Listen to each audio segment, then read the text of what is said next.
if we took off the table the violence and coercion, would this pass muster as, would this be a substantively reasonable sentence?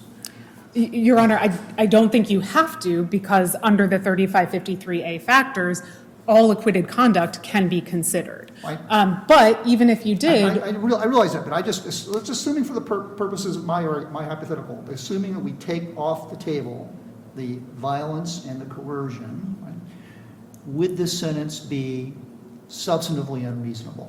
Your Honor, 50 months for the with the man. caveat that I strongly disagree that we need to take anything off the Fully table noted. for Preserved for the record. 3553A. A sentence is only substantively unreasonable if it is manifestly unjust or shocks the conscience.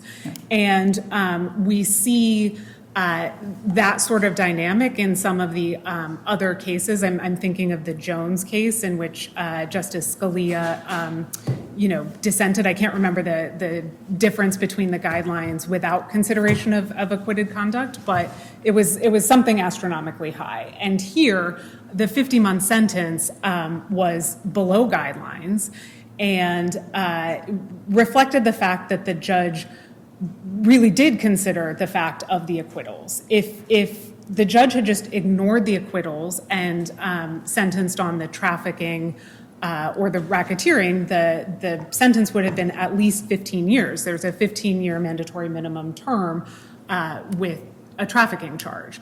This 50-month sentence was well below and well in line with other cases in this district.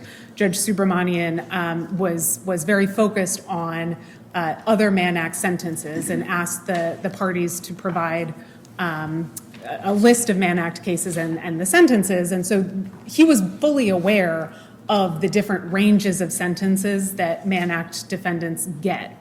And that was a consideration, of course, under the 3553A factors, but it was appropriately weighed against other 3553A factors in this case. That was a no? I just want to be clear.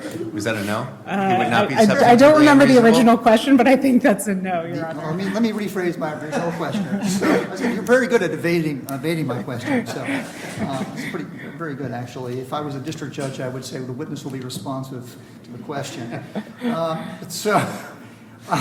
Would his 50-month sentence be substantively unreasonable in the absence of the factual findings of violence and coercion? And the answer is no. Thank you, Judge Nardini. That's The only what thing I thought you were going, but I wanted to make sure that we had an answer to the question.